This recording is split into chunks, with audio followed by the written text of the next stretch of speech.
नमस्कार। यहाँ आप सुनते हैं हिंदी साहित्य की मनोहर कहानियाँ। आज प्रस्तुत है आभा श्रीवास्तव जी की लिखी हुई कहानी पंखुरी पंखुरी हरसिंगार। ये कहानी एक ऐसी कोमलांगी, खूबसूरत, कम उम्र की लड़की की कहानी है जिसे समय और परिस्थितियों ने एक सशक्त स्त्री बनाया और वो अपने निर्णय स्वयं लेने में सक्षम हुई। तो सुनिए आज की कहानी। नाम है पंखुरी पंखुरी हरसिंगार और आवाज़ है मेरी, यानी सीमा सिंह। कितनी आसानी से गौतम ने कह दिया कि वो दिव्या से अलग होना चाहता है। कितना कटु होता है सच को स्वीकार करना और फिर उसी सच के साथ जीना। कब और कैसे दिव्या ने अपनी चेतना खो दी थी उसे स्वयं ही नहीं पता चला। चारों तरफ एक घुटा हुआ अंधेरा था, एक अंधी सुरंग थी जिसका दूसरा छोर ही नहीं दिखाई दे रहा था। पता नहीं कहाँ थी वो। मम्मी जी की हल्की हल्की आवाज़, उनका स्नेहिल स्पर्श, कुछ फुसफुसाहटें, बाह में एक सुई की चुभन, फिर एक गहरी नींद और नींद में अतीत। पता नहीं क्यों और कैसे वो गौतम से इतना जुड़ती चली गई और गौतम उससे क्यों नहीं जुड़ पाया। गौतम दिव्या से कुछ और भी पाना चाहता था या फिर उसकी चाहना ही अलग थी। दिव्या समझ ही नहीं पाई।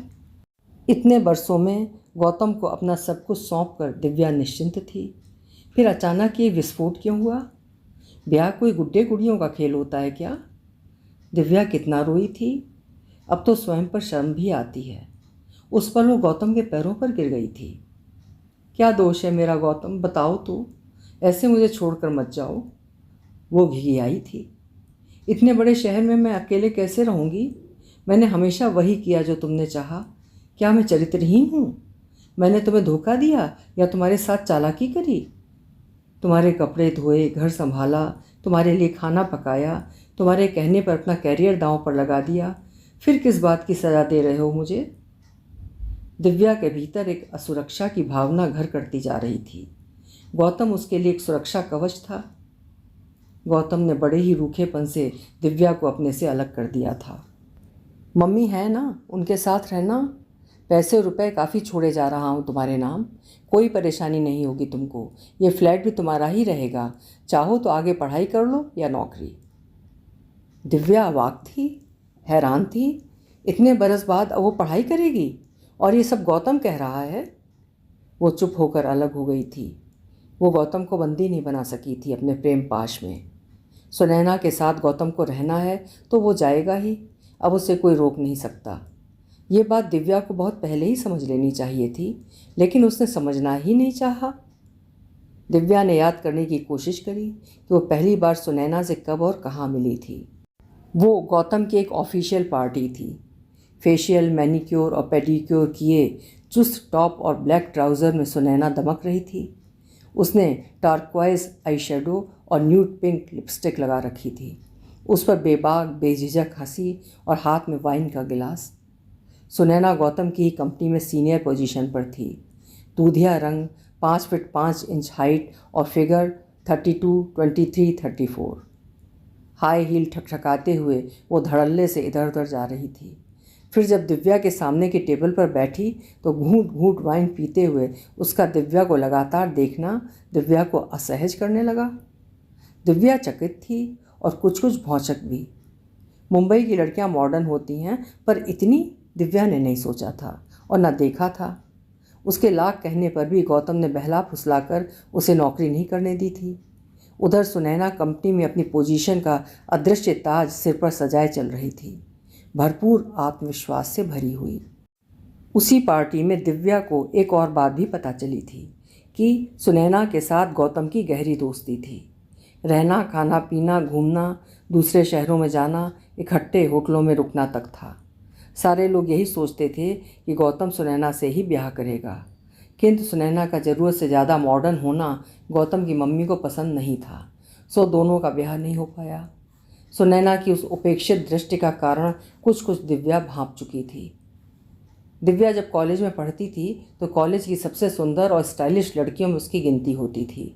फर्स्ट ईयर में आते ही कॉलेज के लड़कों के बीच वो चर्चा का विषय बन गई थी।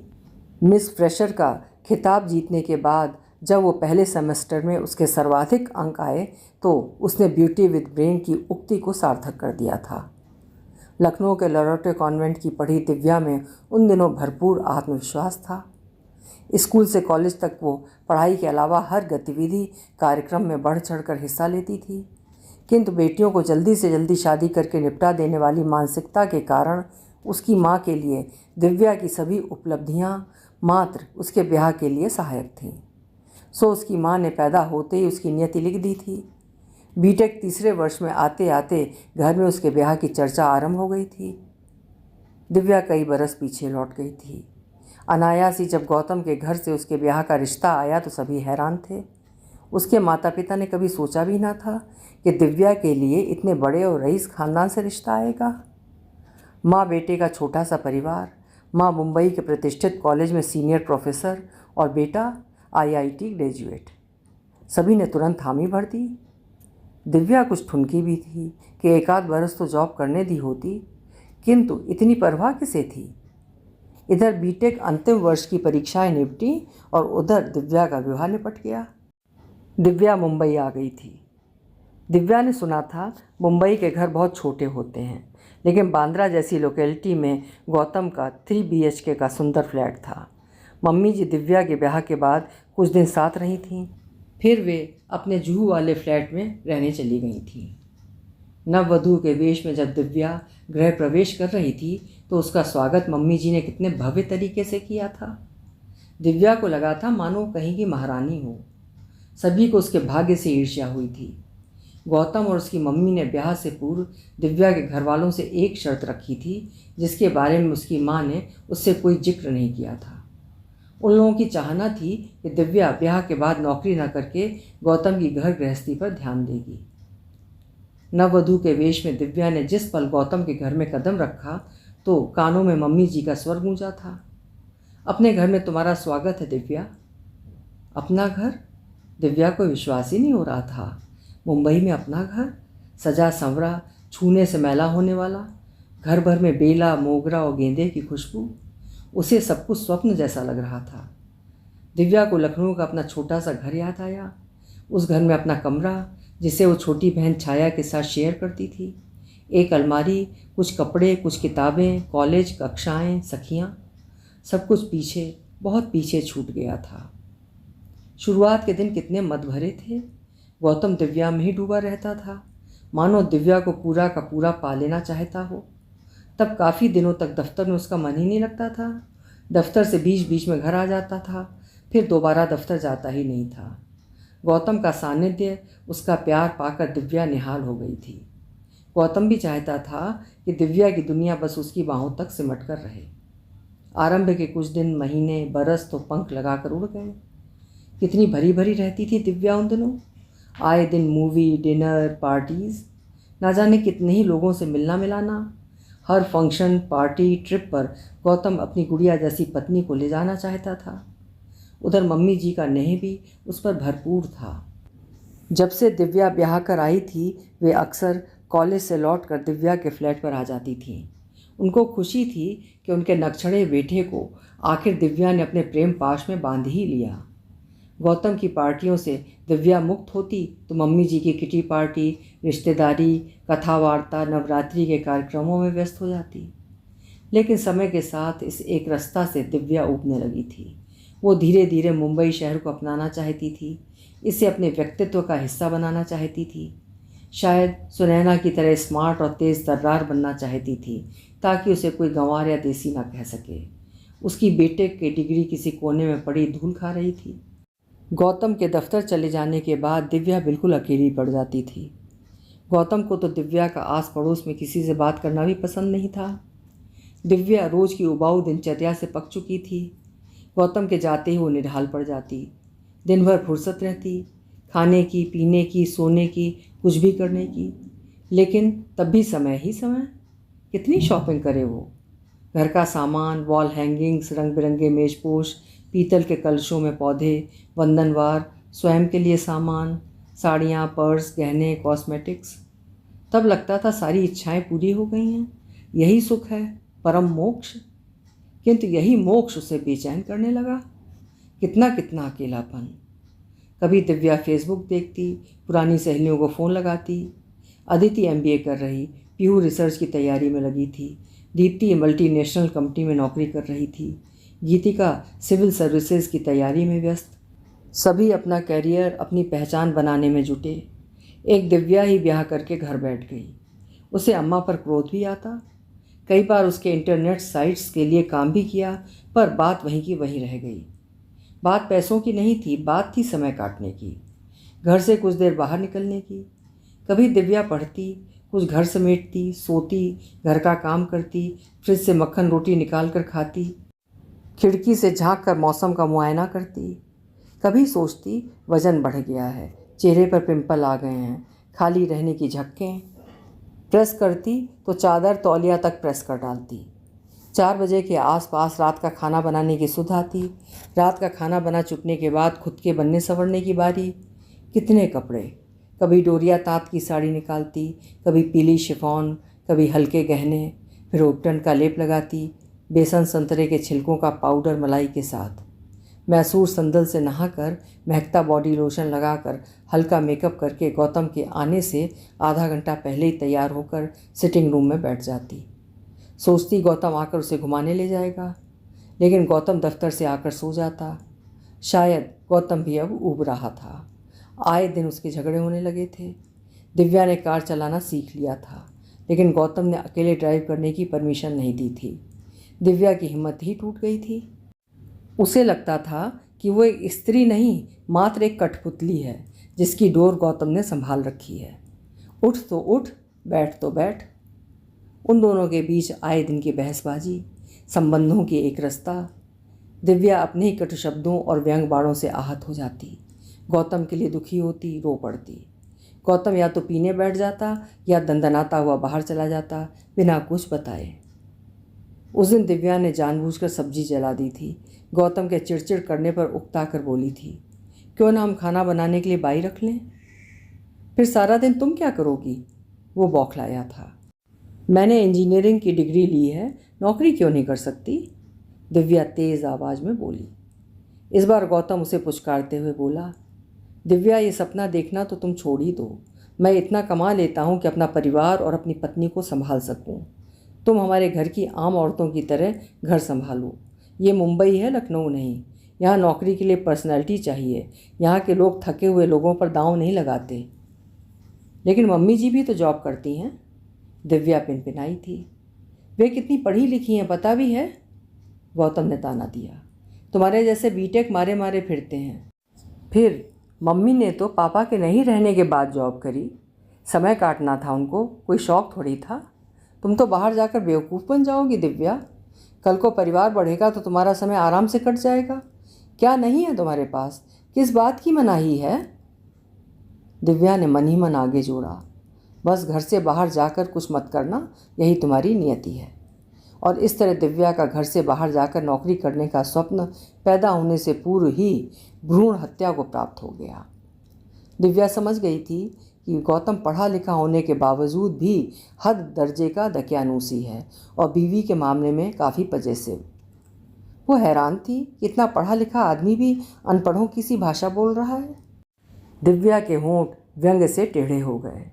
बच्चों के नाम से तो गौतम हमेशा चढ़ जाता है, फिर परिवार बढ़ाने की बात कहाँ से आ गई? उस रात भी दिव्या देर तक छत देखती रही। नींद नहीं आई, जबकि गौतम के खर्राटे गूंज रहे थे। वो जान गई थी कि अगर उसे अपनी शादी बचानी है तो उसे घर के पिंजरे की मैना बनकर ही बाकी जीवन काटना होगा। बरस दर बरस धीरे धीरे दिव्या गौतम को भी जान रही थी। गौतम के लिए सेक्स एक अनिवार्य आवश्यकता थी। उसे दिव्या हमेशा बिस्तर पर उपलब्ध चाहिए थी। उसका मानना था कि जिस तरह पेट की क्षुधा शांत करना आवश्यक है, उसी तरह शरीर की भूख को शांत करना भी जरूरी है, अन्यथा इंसान बीमार हो सकता है। ब्याह के आरंभ में दिव्या इसी को प्यार समझती थी, किंतु बाद में उसे महसूस हुआ कि गौतम को मात्र स्त्री देह से ही प्यार है, चाहे वो किसी की भी क्यों ना हो। दिव्या गिनगिना उठी। गौतम को दूसरी स्त्रियों से संबंध बनाने में कोई परहेज नहीं था, शर्म नहीं थी। इसी कारण लड़कियों से उसकी दोस्ती बहुत जल्दी हो जाती थी, लेकिन ब्याह के मामले में उसके बड़े नखरे थे। मम्मी जी ने स्वयं ही बताया था, धन्य भागते हमारे जो बेटू को दिव्या पसंद आ गई। मैं तो निहाल हो गई कि इसे कोई लड़की तो भली लगी। उस दिन मम्मी जी के घर पर नवरात्रि का कोई आयोजन था। उसकी इच्छा थी कि दिव्या नई बहू की तरह गुड़िया सी सजे। फिर अभी उम्र ही क्या थी दिव्या की। दिव्या ने लाल बनारसी पहनी थी, कानों में जड़ाऊ झुमके और गले में भारी मंगलसूत्र। इत्तेफाक से बिना किसी सूचना के तभी गौतम ऑफिस टूर से वापस लौटा था, बुरी तरह थका हुआ। आते ही पीने बैठ गया। दिव्या जल्दी से फ्रिज से खाने के लिए कुछ निकाल कर ले आई। गौतम पता नहीं क्यों झुंझलाया हुआ सा था। अभी कहाँ जा रही हो? मम्मी जी के घर आज फंक्शन है, बुलाया है, ड्राइवर आता ही होगा। दिव्या सहमी सहमी सी हकलाते हुए बोली। तुमसे कितनी बार कहा है कभी घर भी बैठ जाया करो, हमेशा हर जगह जाने को सज धज कर तैयार हो जाती हो। अकल धेले भर की भी नहीं है। किस तरह की भाषा बोल रहा था गौतम? दिव्या रुआंसी हो गई थी, पर गौतम ने ध्यान नहीं दिया। लैपटॉप खोलकर बैठ गया। ड्राइवर आ चुका था। दिव्या तैयार खड़ी थी, कुछ असमंजस में, जाऊं या नहीं, कुछ उहापोह में, कुछ उलझन में। गौतम ने त्योरियां चढ़ाकर देखा। अब जाओ भी, रुकी क्यों हो? दिव्या आंसू रोकते हुए बाहर निकल गई। अगर उसे पता होता कि गौतम आने वाला है तो मम्मी जी से मना कर देती। गौतम ने मोबाइल होते हुए मैसेज या कॉल करने की ज़रूरत नहीं समझी। पता था दिव्या घर पर ही मिलेगी। उसके पंख कहाँ जो वो उड़ेगी? वो तो ब्याह होते ही काट दिए गए थे। मम्मी जी के घर पहुंचने पर दिव्या ने देखा कई जोड़ी आंखें सिर्फ उसी को निहारने के लिए प्रतीक्षारत थीं। गौतम की पत्नी होना और मम्मी जी की बहू होना सभी के लिए ईर्ष्या की बात थी। संकोच से भर गई थी दिव्या। न जाने कितने लोगों के पैर छुए उसने। रिश्ते की कितनी ही नंदें, भाभियाँ, पड़ोस की लड़कियाँ सभी खिलखिला रही थीं, दिव्या से निकटता चाह रही थीं। लेकिन दिव्या का मन रो रहा था। गौतम का व्यवहार कहीं न कहीं उसे रिक्त करता जा रहा था। पूजा समाप्त हो जाने पर जब वो कमरे में आई तो मौसिया सास ने पास बिठा लिया। कितनी प्यारी बहू है। जिया और गौतम सच में भाग्यशाली हैं।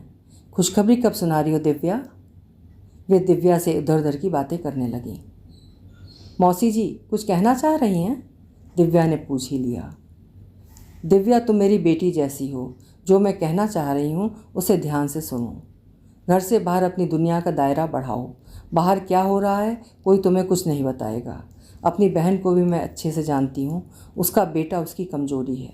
गौतम से ब्याह करने से पहले तुम्हारे माँ बाप ने कुछ पता नहीं किया था क्या? दिव्या भौचक सी उनको देख रही थी।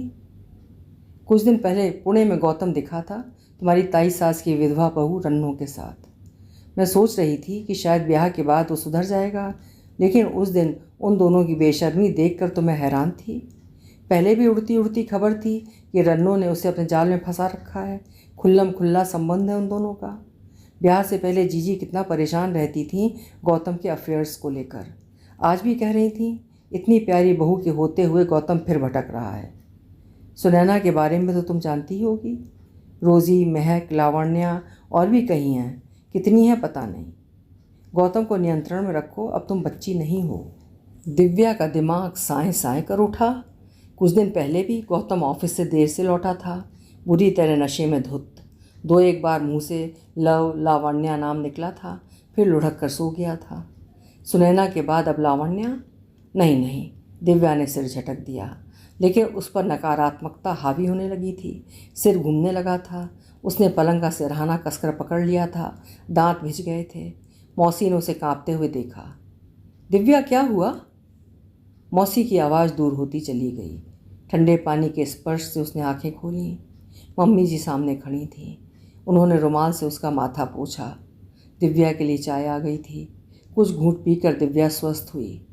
नहीं, इतनी कमज़ोर नहीं बनेगी वो, दिव्या सोचती रही। लौटकर गौतम से खूब लड़ेगी। कितने दिन गौतम उसका रहा? कुछ दिन, कुछ हफ्ते, कुछ महीने या कुछ बरस। उसके ब्याह की उम्र बस इतनी ही सी थी क्या? पूजा के बाद मम्मी जी से विदा लेकर वो वापस अपने घर पहुंची। गौतम नहीं था। दिव्या सन्न, स्तब्ध। रात भर जागी, इंतज़ार करती रही। सुबह सुबह फिर लौटा गौतम, पूरी तरह उखड़ा, झुंझलाया हुआ। जल्दी जल्दी एक सूटकेस में अपना सामान भरना शुरू कर दिया। लैपटॉप, कुछ और गैजेट्स, कुछ कपड़े, कुछ किताबें, टूथब्रश, साबुन। फिर बाहर जाना है क्या? दिव्या सारी शिकायतें भूलकर अकबकाई सी पूछ बैठी। मैं कुछ समय के लिए बाहर जा रहा हूँ, नौकरी छोड़ दी है, कब लौटूंगा कह नहीं सकता। तुम्हारे लिए बहुत सा पैसा बैंक में छोड़ कर रखा है, कभी किसी चीज़ की कमी नहीं होगी। फिर मम्मी भी हैं। गौतम एक सांस में बोलता चला गया। मगर मैं कहाँ रहूँगी, किसके साथ? दिव्या का चेहरा फक पड़ गया था। तुम यहीं रहना, चाहो तो मम्मी के पास चली जाना, कोई रोक टोक नहीं, बस मुझे छोड़ दो। मैं सुनैना के साथ जा रहा हूँ। कहाँ? मुझे खुद पता नहीं। और हाँ, मुझसे कांटेक्ट करने की कोशिश भी मत करना, गौतम ने कहा और मोबाइल से सिम निकालकर निर्दयतापूर्वक कुचल दिया। दिव्या पसीने पसीने, अब क्या करेगी, कैसे रहेगी? उसने मम्मी जी को फ़ोन लगाया। तुरंत ही वे खुद ड्राइव करती हुई आ गईं। तब तक सारा सीन क्रिएट हो चुका था। जाने से पहले गौतम ने दोनों को बारी बारी से गले लगाया और तुरंत निकल गया। दिव्या के मन में कितने ही सवाल उमड़ घुमड़ रहे थे, लेकिन सब उसके आंसुओं के सैलाब में बह गए। सास बहू भीगी आंखों से गौतम का पागलपन देख निशब्द थीं। उस समय दिव्या और गौतम की गृहस्थी का कोना कोना रो रहा था। बस मुंबई शांत थी, चुप थी, तटस्थ थी। तू चल मेरे साथ बच्ची, मम्मी जी ने दिव्या को पुचकारा। वे भी सदमे में थीं, किंतु दिव्या भरभरा कर रो पड़ी। आपको पता था कि गौतम ऐसे हैं, तो मेरा जीवन नरक क्यों किया? दिव्या वहशियों की तरह चिल्लाकर रो रही थी। मम्मी जी के पास कोई जवाब नहीं था। पता नहीं कैसे दिव्या पागलों की तरह अपना चेहरा पीटने लगी। एक लावा सा उबलने लगा था उसके भीतर, और जब शांत हुआ तो कितना कुछ भस्म कर गया था। जिस पल दिव्या की चेतना लौटी, उसने मुंदी हुई आंखों को खोलने का प्रयास किया। उसे आश्चर्य हुआ कि वो मरी क्यों नहीं। गौतम ने उसे कितना कितना अपमानित किया, उसके बाद भी वो जीवित है। क्यों? मर जाना चाहिए था उसे। उसने अपनी पूरी आंखें खोलीं। सामने मम्मी जी बैठी थीं, स्थिर, शांत, ममत्व भरी मुद्रा। दिव्या के होंठ कांपने लगे। मत रो मेरी बच्ची, अब तू मेरी जिम्मेदारी है। नहीं पता था वो निर्मोही इस तरह सारे रिश्ते तोड़कर चला जाएगा। वे दिव्या के माथे पर हाथ फेर रही थीं। एक ही दिन में कितनी उम्र झलक आई थी उसके चेहरे पर। दिव्या के आंसू बूंद बूंद झर रहे थे। उसे चारों तरफ शून्य दिखाई दे रहा था। वे हथेलियाँ जो कल तक दुनिया भर के प्यार, दुलार और सुहाग से भरी थीं, आज रिक्त हो गई थीं। उसे लगा वो ज़मीन कहीं दरक गई है जो उसके पाँव के नीचे थी। अब क्या करेगी दिव्या? नहीं पता। 2 महीने से पीरियड मिस हो रहे थे। डर के मारे गौतम से जिक्र ही नहीं किया था। उसे और गौतम को कितने दिनों से पास बैठने का समय ही नहीं मिला था। इस बार दिव्या ने कोई सावधानी नहीं बरती थी। उसे अब लग रहा था कि बच्चे के आ जाने से शायद गौतम उसके पास लौट आएगा, वो अपने परिवार से बंधेगा। लेकिन क्या हुआ? उससे पहले कदम दर कदम बढ़ता हुआ गौतम उससे कितनी दूर चला गया, कहाँ, ये भी नहीं पता। पीछे छूट गई थी दिव्या और उसका अजन्मा बच्चा। दिव्या ने सोचा भी नहीं था कि जीवन में ऐसे दिन भी आएंगे। लखनऊ में खबर होगी तो अम्मा पापा का जीना दूभर हो जाएगा। सारे रिश्तेदार पड़ोसी उन पर हंसेंगे। दिव्या व्यग्र और व्याकुल, कितना नियंत्रित करे स्वयं को। हिस्टेरिकल सी होने लगी। नर्स चाय लेकर आई, खींच कर प्याला फेंक दिया, खनखना कर टूट गया। जी किया तकिया फाड़ डाले, चादर खींच दे, सब कुछ तितर बितर कर दे। कुछ नहीं हो पाया तो अपने बाल नोचने लगी। तभी एक और इंजेक्शन, फिर गहरी नींद। लेकिन जागते ही एक अवसाद उसे घेर लेता। गौतम की यादें, वही वही बातें, वही वही जीवन। क्या करे दिव्या, कैसे मन लगाए? गर्भ में पल रही एक नन्ही जान। जितनी देर इंजेक्शन का असर रहता दिव्या सोई रहती। मम्मी जी रात दिन साए की तरह उसके साथ रहती। कॉलेज से छुट्टी ले ली थी उन्होंने। उस दिन काउंटर से दवाइयाँ लेकर लौटी तो दिव्या फटी आंखों से चादर ताक रही थी। अपने हाथों की उंगलियां बुरी तरह मरोड़ रही थी। दिव्या, दिव्या, मम्मी जी ने पुकारा। दिव्या की आंखों में पहचान का कोई चिन्ह नहीं था। गौतम कहाँ है? कहाँ भेज दिया तुम लोगों ने उसे? वो भर्राई आवाज़ में बोली। मम्मी जी अवाक, चुप, स्तब्ध। तुरंत ही नर्स को बुलाया। आनन फानन सीनियर डॉक्टर भी आ गए। लेकिन तब तक दिव्या पता नहीं कैसे स्वयं ही सामान्य हो गई थी, कुछ खिसियाई सी। बुजुर्ग डॉक्टर ने अनुभवी दृष्टि से दिव्या को देखा, रक्तचाप लिया, फिर मम्मी जी को किनारे ले गए। मैडम, जो भी हादसा हुआ है इनके साथ, उसका असर शरीर से अधिक इनके दिमाग पर हुआ है। इससे पहले कि इनका केस और अधिक बिगड़े, आप किसी अच्छे मनोचिकित्सक से इनका इलाज कराइए। मेंटल थेरेपी के भी सेशंस होते हैं, कुछ सेशंस में ही ये ठीक हो जाएंगी। ऐसी हालत में इन्हें ज़्यादा दवाइयाँ देना भी ठीक नहीं होगा। बेहतर होगा आप इन्हें घर ले जाइए। मेरे एक मित्र मानसिक अस्पताल में डॉक्टर हैं, उनसे मैं आपकी बात करा दूंगा। वे घर पर आकर ही कुछ सेशंस देंगे। आपकी बेटी नॉर्मल हो जाएगी। वृद्ध डॉक्टर का चेहरा अनुभव की झुर्रियों से भर गया था। मम्मी जी दिव्या की इस असामान्यता को पराजित करने का दृढ़ संकल्प ले चुकी थीं। वे दिव्या को अपने घर लेती आई थीं। गौतम के इस तरह चले जाने से दिव्या कितनी विचलित हो गई थी वे समझ रही थीं। उन्होंने दिव्या को छाती से लगा लिया। किसी तरह दोनों जिंदगियों को बचाना होगा। गौतम की निशानी सुरक्षित रखनी है उन्हें। दिव्या के लिए मेंटल हॉस्पिटल से डॉक्टर चेरियन आने लगे। रोज़ 1.5 से 2 घंटे का सेशन। दिव्या से अच्छी अच्छी बातें करी जाती। दिव्या अपने प्लस पॉइंट्स लिखती। मैं सुंदर हूँ, काफ़ी सुंदर। मैं इंटेलिजेंट हूँ क्योंकि बचपन से हर क्लास में अव्वल आती रही हूँ। मौका मिलता तो मैं भी अपनी पहचान बना सकती थी। मैं बहुत अच्छी पत्नी रही। ये गौतम का दुर्भाग्य था कि उसने मेरी कदर नहीं करी। बार बार इन वाक्यों को पढ़ने से दिव्या के मन में एक विश्वास जागने लगा। दिव्या को जीना होगा, जीना सीखना होगा। मन ही मनो मंत्र पढ़ती। दुर्गति नाशिनी दुर्गा जय जय, काल विनाशिनी काली जय जय, उमा रमा ब्रह्माणी जय जय, सीता राधा रुक्मणी जय जय। मंत्र की शक्ति उसे साहस दे रही है। दिव्या स्वयं को समझाती है, रिश्ते टूट ही जाते हैं इतनी सरलता से जैसे 2 यायावरों का साथ। इन अनचाहे अधबने रिश्तों का टूट जाना ही बेहतर है। शरीर मात्र से क्या कोई किसी को बांध सका है? नहीं ना। दिव्या भी तो अपवाद नहीं थी। डॉक्टर चेरियन के सेशंस समाप्त हो चुके थे। दिव्या काफ़ी कुछ ठीक भी हो चुकी थी, लेकिन फिर भी निरुद्देश्य इसी कमरे में बैठी रहती। ना कुछ पढ़ने का मन करता, ना घूमने का, ना कुछ काम करने का। गृहस्थी का मोह कब का टूट चुका था। उस दिन भी दिव्या घर पर अकेली ही थी, कुछ पढ़ने की कोशिश में। मम्मी जी किसी काम से बाहर गई थी। अचानक ही डोरबेल बजी। कौन होगा? दिव्या ने द्वार खोला। डॉक्टर चेरियन थे। मैं इधर से गुजर रहा था, सोचा रुककर हाल ले लूँ। कैसी हो? कहते कहते वे अंदर आ गए। दिव्या उन्हें देख रही थी। अधेड़ उम्र के व्यक्ति, स्टाइलिश कपड़े, ढंग से संवारे गए खिचड़ी बाल, हंसमुख चेहरा। वे भांप चुके थे दिव्या घर में अकेली है। दिव्या आओ, मेरे पास बैठो। इतने दिन तुम्हारा इलाज किया, कुछ पूछना चाहता हूँ, इजाज़त है? दिव्या भाव शून्य से उन्हें देख रही थी।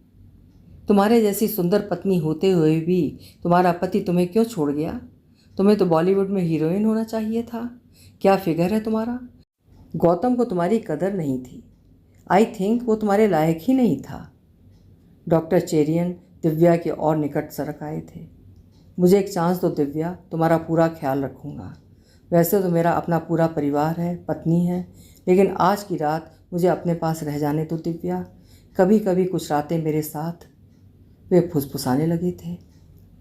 दिव्या उनका ये रूप देखकर हक्की बक्की रह गई। सोफे के एक तरफ सरकते हुए उसने साइड टेबल पर रखा हुआ तांबे का भारी कैंडल स्टैंड उठा लिया था। उसे गदा की तरह हवा में उठाकर वो चेरियन को चुनौती से देती हुई फुफकार उठी। डॉक्टर, तुम्हारे इलाज से मैं ठीक हो गई, उसके लिए थैंक्स, लेकिन कभी भी पागलपन के दौरे पड़ सकते हैं मुझे। इस समय अगर मैं तुम्हारा मर्डर भी कर दूं तो पुलिस मुझे पागल समझकर छोड़ देगी। अपनी सोचो, बच गए तो कितनी बदनामी और मर गए तो बीवी बच्चों की सोचो। बेहतरी इसी में है कि बिना पीछे देखे यहाँ से दफ़ा हो जाओ। चेरियन ने दिव्या के इस चंडी रूप की कल्पना भी नहीं करी थी। मैं जा रहा हूँ, मगर भविष्य में कभी भी मेरी ज़रूरत पड़े तो तुम्हें मेरा पता मालूम ही है। दिव्या कैंडल स्टैंड घुमाकर वार करती उससे पहले चेरियन घर से बाहर निकल गया।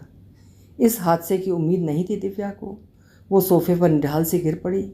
शरीर अभी भी कांप रहा था। शाम का अंधेरा घिर आया था। दिव्या में इतनी हिम्मत भी नहीं बची थी कि उठकर घर की लाइट्स जला दे। जब डोरबेल दोबारा बजी तो दिव्या एक बार ही कांप गई। वो शैतान दोबारा तो नहीं आ गया? इतनी ही देर में डुप्लीकेट चाबी से दरवाज़ा खोलकर मम्मी जी अंदर आ गईं। दिव्या को इस तरह बैठे देखा तो घबरा गईं। क्या बात है दिव्या? डॉक्टर चेरियन आए थे। क्यों? ट्रीटमेंट तो पूरा हो गया, फीस भी पूरी दे दी, फिर किस लिए? मम्मी जी का स्वर सतर्क हो गया था। दिव्या उनके गले लगकर फूट फूट कर रो पड़ी। उन्होंने महसूस किया कि दिव्या के हाथ पैर ठंडे पड़े हुए थे। पलक झपकते ही वो सारा मामला समझ गईं। इस दुनिया में अकेली युवा स्त्री का जीना कितना कठिन होता है, उनसे बेहतर और कौन जान सकता था। रो मत दिव्या, रोने से तुम्हारी समस्या नहीं सुलझने वाली। उन्होंने दिव्या को संभाल लिया था। आदिकाल से पुरुष ने स्त्री को भोग्या ही समझा है। हम तुम भी अपवाद नहीं हैं। अगर जीना है तो दुनिया से लड़ना ही पड़ेगा। गौतम कितना जिद्दी है मुझे पता है, वो नहीं लौटेगा। झूठे भ्रम मत पालो। तुम गौतम से पूरे 10 बरस छोटी थीं, एकदम बच्ची थीं जब ब्याह कराई थीं। मुझे इस गलती के लिए क्षमा करना दिव्या। गौतम बेटा है मेरा, लेकिन है तो पुरुष। स्त्री रूप का, उसकी देह का रूप बेपास हो पुरुष। उसके मन की था न पा सकी मैं, न तुम। क्या फ़र्क रहा तुम में और मुझ में? मेरा पति समय से पहले दुनिया छोड़ गया और तुम्हारा पति तुम्हें जीते जी यही छोड़ गया। मेरा दुख तुम्हारे दुख से बड़ा है। मैंने तो पति भी खोया है और बेटा भी, लेकिन मैंने जीवन से हार नहीं मानी, उसका सामना किया। वे दिव्या के लिए कॉफ़ी बना लाई थी। गौतम के लिए क्या अपनी पूरी ज़िंदगी दांव पर लगा दोगी दिव्या? मैं एक औरत के नाते तुमसे बात कर रही हूँ। गौतम के पापा जब नहीं रहे, मेरी उम्र तुम्हारे आसपास की ही थी। पति के न रहने पर युवा औरत सभी को सहज सुलभ लगने लगती है। रिश्ते के जेठ, देवर, नंदोई सभी की गिद्ध दृष्टि मुझ पर थी। केवल भोगना चाहते थे सब मुझे। कभी कभी तो ऐसा भी लगता था कि मेरी सास जी भी अपने पति को लेकर मुझसे सशंकित रहती थी। इंश्योरेंस का पैसा सभी हड़पना चाहते थे। अगर मैं जरा सी भी ढील देती तो मेरा अस्तित्व ही समाप्त हो जाता। मेरा इस्तेमाल करके फेंक दिया जाता। मेरे नन्हे गौतम को सास ससुर ने अपने पास ले लिया था। मेरे पति की अंतिम क्रिया, बरसी, सारे संस्कार नन्हे गौतम से करवाए गए। वो बच्चा लगता था जैसे समय से पहले ही बड़ा हो गया था। मैं कर ही क्या सकती थी? वो समय बहुत कठिन था। नहीं समझ में आता था कि क्या करूँगी, किसके मुँह में जिंदा रहूँगी। पैसा बहुत था पर सामने कोई लक्ष्य नहीं था। लगता था ऐसे ही निरुद्देश्य जीवन बीत जाएगा। ब्याह से पहले एमए तक पढ़ाई करी थी, लेकिन लगता था सब भूल चुकी हूँ। पता नहीं कैसे एक दिन बैंक में मेरी मुलाकात अपनी प्रोफेसर डॉक्टर वर्मा से हुई। वही उस दिन मेरी तारणहार बनी। उन्होंने घर आकर मेरे सास ससुर को मुझे पीएचडी में नामांकन कराने के लिए कहा। मेरा भाग्य था कि उन लोगों ने गौतम का मुंह देख कर ही सही मुझे आगे पढ़ने की इजाज़त दे दी। तब मैंने पीएचडी पूरी करी और कॉलेज में पढ़ाना शुरू किया। बाहर की दुनिया देखी, जानी, समझी और गौतम को इस लायक बनाया। दिव्या, तुम्हें भी अपने बच्चे के लिए जीना होगा। अपने पैरों पर खड़ा होना पड़ेगा। जीवन एक जगह ठहरता नहीं। ठहर गया तो गंदा नाला बन जाएगा। लकीर पीटते हुए जीवन नहीं बीतता। कोई व्रत, तप, पूजा पाठ गौतम को वापस नहीं ला सकता। तुम्हारी दृढ़ इच्छा शक्ति ही तुम्हारा जीवन का संबल बनेगी। मगर मैं क्या करूँगी मम्मी जी? आप नौकरी करती हैं इसलिए ऐसा कह रही हैं। फिर ये आने वाला बच्चा? दिव्या हैरान, परेशान, घबराई थी। हाँ, वो नर्वस थी। दिव्या, तुम कब तक अपने सारे अस्तित्व को गौतम के नाम की खूंटी पर टांगे रहोगी?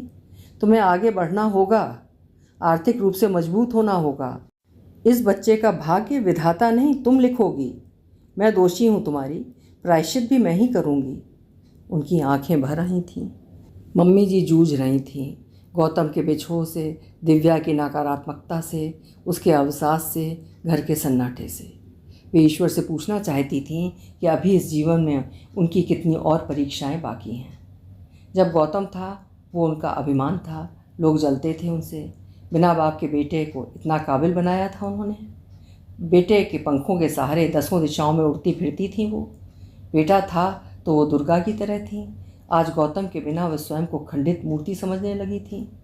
लेकिन नहीं, जीवन समर में अभी और जूझना था उनको, दिव्या के लिए, उसके बच्चे के लिए। उधर दिव्या को लगता गौतम के जाने से उसके जीवन में महाप्रलय के बाद का सन्नाटा घिराया था। कोई हलचल नहीं। वो एक झूठी आस पर जी रही थी कि एक दिन उसका प्यार, समर्पण एक जादू की तरह गौतम को वापस ले आएगा। एक चमत्कार होगा और सब लोग तालियां बजाएंगे। मम्मी जी जान रही थीं कि दिव्या को इस भ्रम से बाहर आने में समय लगेगा, पर कितना पता नहीं। उस दिन अचानक दिव्या के फ़ोन पर एक कॉल आई। हेलो दिव्या, मैं पीहू। मुंबई आ रही हूँ, अपना पता व्हाट्सएप कर दे। पीहू उसकी सबसे अच्छी दोस्त, बचपन से साथ पढ़ी खेली बड़ी हुई, अपने हर सीक्रेट एक दूसरे से शेयर किए। ब्याह के बाद दिव्या सबसे कितनी दूर हो गई थी, उसकी दुनिया बस गौतम के इर्द गिर्द ही सिमट कर रह गई थी। अगले दिन पीहू मैं सामान के दिव्या के घर हाजिर थी। दिव्या को लगा था कि पीहू बदल गई होगी, मगर नहीं, पीहू जरा भी नहीं बदली थी, वैसी ही मोहक, मासूम, सौम्य। तू यहाँ कैसे पीहू? यहाँ इंजीनियरिंग कॉलेज में असिस्टेंट प्रोफेसर बनकर आई हूँ, बधाई नहीं देगी? पीहू हल्के से हंसी। और हाँ, मौसी बनने के लिए भी तो बधाई दे मुझे। उसने प्यार से दिव्या का पेट सहलाया। दिव्या बहुत दिनों बाद सामान्य रूप से हंस पड़ी। हाँ, पीहू जरा भी नहीं बदली थी, बस ऐसा कुछ था जिससे उसका बाहर भीतर सभी कुछ दमक रहा था, एक अति का आत्मविश्वास। दिव्या का मन हुआ कि वो दुनिया से ही भाग जाए। ब्याह करके उसके कितने ही वर्ष नष्ट हो गए, मिला क्या? उसकी सखियां कहाँ से कहाँ पहुँच गईं, और वो गौतम नाम के पति और ब्याह कोई अपनी सबसे बड़ी उपलब्धि मान इतराती रही, साड़ियों गहनों और पार्टियों में ही डूबी रही। गौतम कहाँ है? मिलाएगी नहीं? आज तो संडे है। पीहू, गौतम ने मुझे छोड़ दिया है, वो किसी और के साथ रहने चला गया है, दिव्या ने अटकते हुए बताया। बास्टर्ड। पीहू का चेहरा गुस्से से लाल हो गया। क्यों छोड़ा उसने तुझे? बस मन भर गया था मुझसे। दिव्या रुआंसी थी। मन भर गया था, ये क्या बात हुई? समझा क्या है उसने? तू घसीट उसे कोर्ट में, पता चलेगा बच्चू को। पीहू तमतमा गई थी। मम्मी जी आ गई थी तो उसने स्वयं पर काबू पा लिया। उसकी दृष्टि में दिव्या के लिए एक फ़िक्र थी, एक हमदर्दी, एक प्यार था। मम्मी जी से मिलकर पीहू को तसल्ली हुई कि इतने बड़े शहर में उसकी सखी अकेली नहीं है। उसकी माँ समान सास उसके हर दुख सुख में चट्टान की तरह उसके साथ है। अपने बेटे की गलती पर पर्दा न डालकर उन्होंने दिव्या का साथ दिया। दिव्या का भाग्य और उसके कर्मों को लेकर उस पर कोई दोषारोपण नहीं किया उन्होंने, यही उनका बड़प्पन था। पीहू ने नई नौकरी ज्वाइन कर ली थी, जल्दी ही वो किराए के घर में शिफ्ट हो गई। उस दिन दिव्या से मिलने आई तो दिव्या चुपचाप अकेली उदास बैठी थी। क्या सोचती रहती है दिव्या? पता नहीं गौतम वापस लौटेंगे भी या नहीं, लगता है उनके साथ मेरा सब कुछ चला गया। उम्मीद रख दिव्या, विश्वास नहीं। आगे तो बढ़ना ही होगा, गौतम को भूलकर। काफ़ी कुछ बदलना होगा तुझे, अपने तरीके से ज़िंदगी गढ़नी होगी, ताकि गौतम वापस लौटे तो वाह वाह, और ना भी आए तो भी। पीहू ने अपना वाक्य अधूरा छोड़ दिया। 2 पीढ़ियाँ दिव्या को अपने अपने तरीके से समझा रही थीं, जीवन में आगे बढ़ने को कह रही थीं, और दिव्या अतीत से चिपकी बैठी थी। उसे क्यों लगता था जीवन रुक सा गया है? कल को उसका अपना बच्चा भी यही कहेगा, माँ तुमने अपने जीवन में संघर्ष क्यों नहीं किया, हार कर क्यों बैठ गई? आज मम्मी जी हैं, कल नहीं रहेंगी। पीहू भी हमेशा साथ नहीं रहेगी, कब तक इन पर निर्भर रहेगी वो? दिव्या थरथरा उठी थी। वो इतवार का दिन था। पीहू और मम्मी जी उसे आर्ट ऑफ लिविंग के सेमिनार में ले गईं। दिव्या सुनती रही। अतीत से बाहर निकलो, वर्तमान में जियो। जीवन न भूत है न भविष्य, जो वर्तमान है वही सच है, वही ईश्वर है। ईश्वर में अपनी आत्मा समर्पित कर दो। दिव्या ने अपने मन को तसल्ली दी और अपनी आंखें पोंछ लीं। गौतम ने उसे टूटा खिलौना समझकर फेंक दिया था। उसे जोड़ना होगा, जीना होगा, मम्मी जी की तरह, पीहू की तरह। वापस आकर उसने मम्मी जी से कहा, मैं आगे पढ़ना चाहती हूँ मम्मी जी। क्या करेगी पढ़कर? कौन सा तुझे ऑफिस जाना है? पीहू ने चिढ़ाया, कटाक्ष किया। नहीं, मन नहीं लगता, ऊब जाती हूँ। मम्मी जी ने मुंह घुमाकर देखा, हल्का सा हंसी। ये एक विजेता की हंसी थी। दिव्या ने लाइब्रेरी इंफॉर्मेशन साइंस के कोर्स में दाखिला ले लिया था। एमटेक या एमबीए नहीं, बिल्कुल नया कोर्स। हाँ, पुराना कुछ भी नहीं। एक केचुल थी जो उतार फेंकनी थी। हिम्मत थी दिव्या की, जो इतनी विकट शारीरिक और मानसिक परिस्थिति के होते हुए भी उसने कॉलेज जाना आरंभ किया। आस पड़ोस में फुसफुसाहटें हुईं, पर मम्मी जी और दिव्या की उदासीनता से ज्वार भाटे की तरह स्वयं ही शांत हो गईं। कॉलेज जाने से पहले दिव्या ने अपने लंबे घने बालों को तिलांजलि दे दी थी। गौतम को कितने पसंद थे उसके बाल। सारी साड़ियाँ समेट कर बक्से की तली में धर दी थीं। पैंट, स्कर्ट और अपनी शारीरिक अवस्था के अनुसार स्टाइलिश कपड़े पहनने शुरू कर दिए थे। नाक की लौंग समेत सारे गहने लॉकर में रख दिए थे, मानो दिव्या अब आज़ाद थी। मम्मी जी दिव्या का यह बदला हुआ रूप देखकर हैरान थीं। वे मन ही मन ईश्वर से प्रार्थना करती कि हे प्रभु, ये लड़की जीवन में जीत जाए। उनकी प्रार्थना रंग लाई। समय आने पर दिव्या की सामान्य डिलीवरी हुई। मम्मी जी ने डायरी में नोट किया, गौतम और दिव्या को पुत्री रत्न की प्राप्ति। जन्म 3 मार्च, वज़न 7 पौंड, रंग गोरा। मम्मी जी को गुड़िया के रूप में गौतम वापस मिल गया था। इन चंदी महीनों में दिव्या का खोया आत्मविश्वास वापस आने लगा था। गौतम की यादें धुंधली पड़ने लगी थीं। नए सत्र में उसने मास्टर्स कोर्स में दाखिला ले लिया था।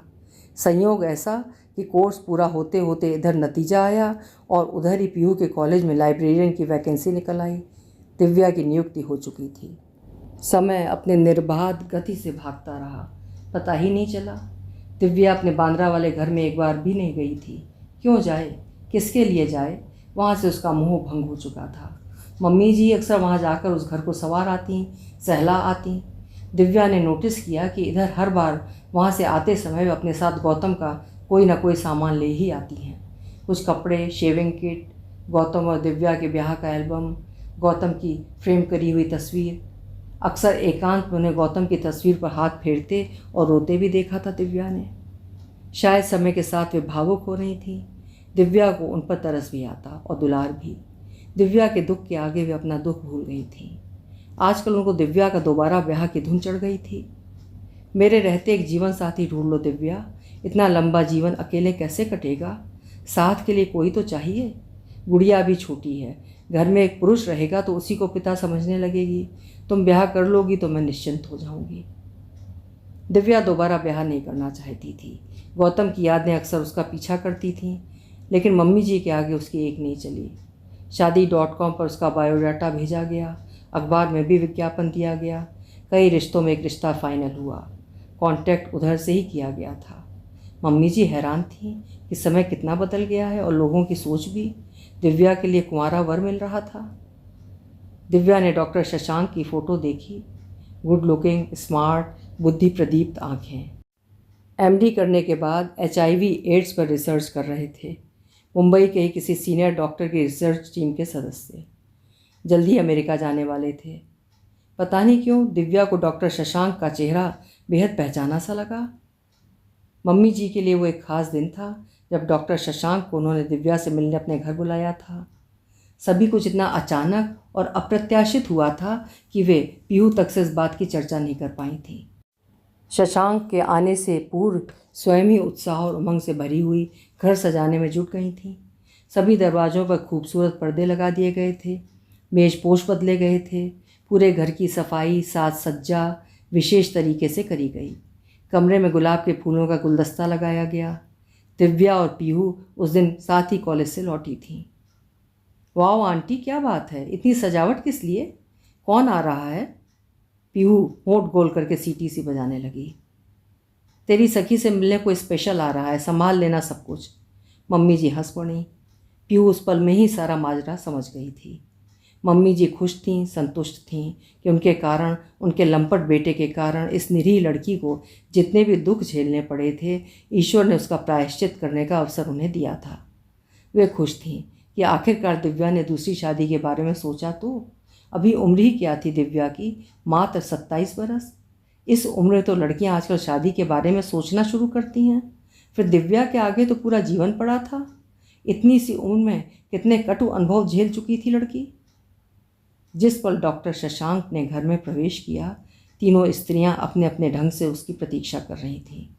आते हुए हर बात, हर चीज़, हर व्यक्ति भला लगता है। शशांक भी अपवाद नहीं था। दिव्या ने ध्यान से देखा। उम्र 35-36 के आसपास, गेहुआ रंग, एक गहरा बदन, लंबा कद, कुल मिलाकर एक सौम्य सा व्यक्तित्व। कनपट्टी के पास चमकते चंद सफ़ेद बाल जो उसके चेहरे की गरिमा को बढ़ा ही रहे थे। डार्क ग्रीन पोलो शर्ट और हल्के रंग की पैंट में शशांक पहली दृष्टि में दिव्या को बेहद शिष्ट लगा। भीतर से कहीं एक आवाज़ सी आई कि शायद शशांक उसके लिए एक उपयुक्त जीवन साथी रहेगा। कुछ दिन पहले दिव्या ने एक इंग्लिश मूवी देखी थी, कैप्टन अमेरिका। शशांक काफ़ी कुछ उसके हीरो की तरह लग रहा था। दिव्या के अधरों पर एक हल्की मुस्कुराहट आ गई, तो इसीलिए उसे शशांक का चेहरा पहचाना सा लग रहा था। हेलो मी शशांक। इतनी महिलाओं को एक साथ देख शशांक कुछ नर्वस सा था, किंतु शीघ्र ही उसने अपनी इस भावना पर काबू पा लिया। पीहू और मम्मी जी ने शशांक को इतनी आत्मीयता से घेरा कि उसे अपनी सारी फॉर्मेलिटीज़ छोड़ देनी पड़ी। अकेली दिव्या ही शांत बैठी थी। शशांक देख रहा था, भोला चेहरा, अनछुई सी चितवन, गंभीर निश्चल मुद्रा, असाधारण रूप से सुंदर मुखड़ा, मानो हृदय का सारा उजलापन चेहरे को दीप्त कर रहा हो। दिव्या स्वयं ही एक बच्ची सी लग रही थी कि तब तक नन्ही मुग्धा को लेकर मम्मी जी आ गईं। साल भर की गुलगोथनी बच्ची, बड़ी बड़ी काली आँखें, उतने ही घने काले बाल। शशांक को देखते ही पोपली हंसी हंस पड़ी। उसने बाहें फैलाकर मुग्धा को गोद में ले लिया। कभी कभी आपको पता भी नहीं चलता कि खुशी आपके जीवन में कैसे वापस आ जाएगी। ये एक ऐसा ही पल था जब सभी के मन के किसी कोने में ये एहसास जाग रहा था कि जो हो रहा है वो सही है। मम्मी जी शशांक को अपलक देख रही थीं, मुग्धा को गोद में उठाए हुए, उससे खेलते हुए, बातें करते हुए। वो क्या उसमें गौतम की छवि देख रही थी? वे शशांक से इस तरह बतिया रही थीं जैसे मानो कब से उसे जानती हों। पीहू एक अच्छे मित्र की तरह शशांक से मिली। कोई दिखावा नहीं, बस उतनी ही सहज रही जिससे दिव्या और शशांक कंफर्टेबल रहें। छुटपुट घरेलू बातें चलती रहीं। शशांक के पिता नहीं थे, 3 बरस पहले माँ भी नहीं रहीं। उन्होंने कितना चाहा कि समय रहते शशांक का ब्याह हो जाए। अच्छे अच्छे रिश्ते भी आए, लेकिन कोई पसंद की लड़की नहीं मिली। माँ के चले जाने के बाद उसने विवाह का विचार ही छोड़ दिया था। फिर पढ़ाई के सिलसिले में विदेश चला गया। इसी तरह बरस दर बरस विवाह की आयु निकलती चली गई। पिछले कुछ दिनों से जब जीवन में बहुत एकाकीपन लगने लगा, तब वो विवाह को लेकर गंभीर हुआ और शादी की वेबसाइट पर जाकर दिव्या को कांटेक्ट किया। मम्मी जी शशांक की साफगोई से बेहद प्रभावित हुई। शशांक को बहुत दिनों बाद ऐसा पारिवारिक माहौल मिला था। वापस लौटकर शशांक बड़ी देर तक दिव्या और उसके परिवार के विषय में सोचता रहा। दिव्या से मिलने के बाद उसका स्त्री विहीन मन बार बार उससे मिलने की कामना कर रहा था। दिव्या ने उसके बंधे हुए जीवन में खिलोड़ सी उत्पन्न कर दी थी। 2 दिन बाद ही उसके कदम स्वतः एक बार फिर दिव्या के घर की ओर मुड़ गए थे। ओह, आप आइए, दिव्या ने द्वार खोलते ही कहा। वो स्वयं नहीं जान पाई कि शशांक को देखकर उसके स्वर में इतनी प्रसन्नता कहाँ से आ गई। उस पर शशांक को बेहद प्रिय लगी। आप कॉलेज नहीं गईं? अंदर आते हुए शशांक ने पूछा। बस निकलने ही वाली थी। दिव्या की समझ में नहीं आ रहा था कि वो शशांक से क्या बात करे। अरे शशांक, कब आए? इतनी ही देर में मम्मी जी ने आकर उसे उबार लिया। जी बस अभी ही। सही टाइम पर आए तुम। दिव्या को कॉलेज छोड़ते हुए जाना। मम्मी जी मुस्कुरा रही थीं। दिव्या को एक पुलक भरी सिरहन महसूस हुई। यह दिव्या और शशांक के परिचय का दूसरा सोपान था। शशांक लगातार जल्दी जल्दी कई बार आता रहा। आने के कई बहाने थे, कभी मुग्धा के लिए, कभी दिव्या के लिए, कभी घर के बने खाने के लिए। मम्मी जी उसके मन की था समझ रही थीं। शशांक के शिष्ट व्यवहार ने उनका मन मोह लिया था। तभी जब शशांक ने दिव्या को अपने साथ बाहर ले जाने की अनुमति चाही, तो उन्होंने सहर्ष ही हामी भर दी। उस शाम शशांक दिव्या को डिनर डेट पर ले गया। वो एक बेहद सुंदर बसंत की शाम थी। बहुत दिनों बाद दिव्या इस तरह घर से बाहर निकली थी। इतने दिनों से घर से कॉलेज, कॉलेज से घर, बस उसका जीवन इतने तक ही सिमट कर रह गया था। उसके मित्रों की संख्या भी इन्हीं गिनी ही थी। दरअसल दिव्या ने किसी को अपने निकट आने ही नहीं दिया। आज उसे लगा कि वो बरसों बाद बाहर की दुनिया देख रही है। शशांक ने दिव्या के लिए कार का गेट खोला और उसका हाथ थामकर बेहद शालीनता के साथ उसे कार से उतारा, मानो वो कोई कांच की गुड़िया हो। वो उसे एक छोटे से सुंदर एकांत रेस्तरां में ले गया। उनकी टेबल एक किनारे थी, भीड़ से अलग। छोटी लालटेन का प्रकाश टेबल पर रखी चीज़ों पर पड़ रहा था। दिव्या को शशांक की आंखों में अपना प्रतिबिंब दिखाई दे रहा था। शशांक को देखते हुए, उससे बातें करते हुए दिव्या को भला लग रहा था। उसे लग रहा था शशांक के साथ उसका कोई बहुत पुराना नाता है। रेस्तरां से निकलकर वे दोनों उस अंधेरी गहराती रात में देर तक सागर तट पर टहलते रहे। दिव्या ने मोरपंखी रंग की लंबी स्लीवलेस कुर्ती और डेनिम जीन्स पहन रखी थी। चेहरा सदा की तरह निराभरण, निलंकृत, अधरों पर रंगहीन लिपस्टिक, जिससे मात्र हल्की सी चमक आ जाए। दरअसल गौतम के चले जाने के बाद श्रृंगार से उसका जी ही उचट गया था। शशांक दिव्या के पास ही चल रहा था, बिल्कुल पास। चलते चलते अनायास ही उसने दिव्या की हथेली थाम ली। दिव्या कांप गई। उसे बार बार गौतम की याद आई। शशांक और दिव्या के बीच एक खामोशी पसर गई। दिव्या को डर था कि कहीं भावावेग के कारण रो न पड़े।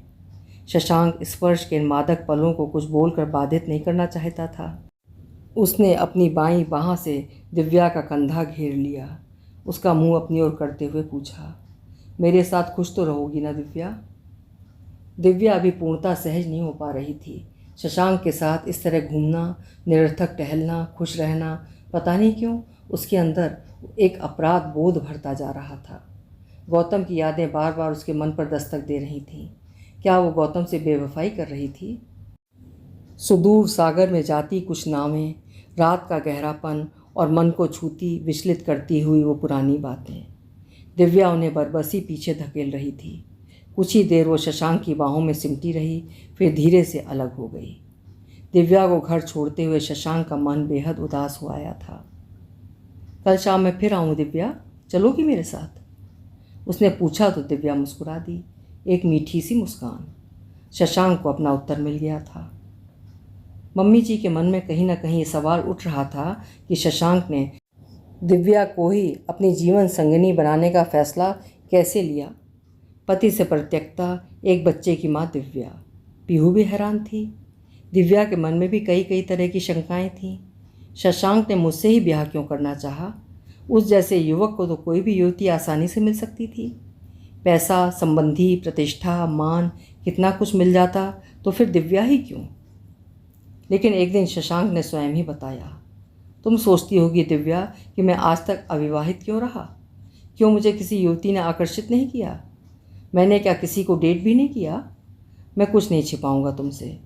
उसने अपना हाथ दिव्या के हाथ पर रख दिया।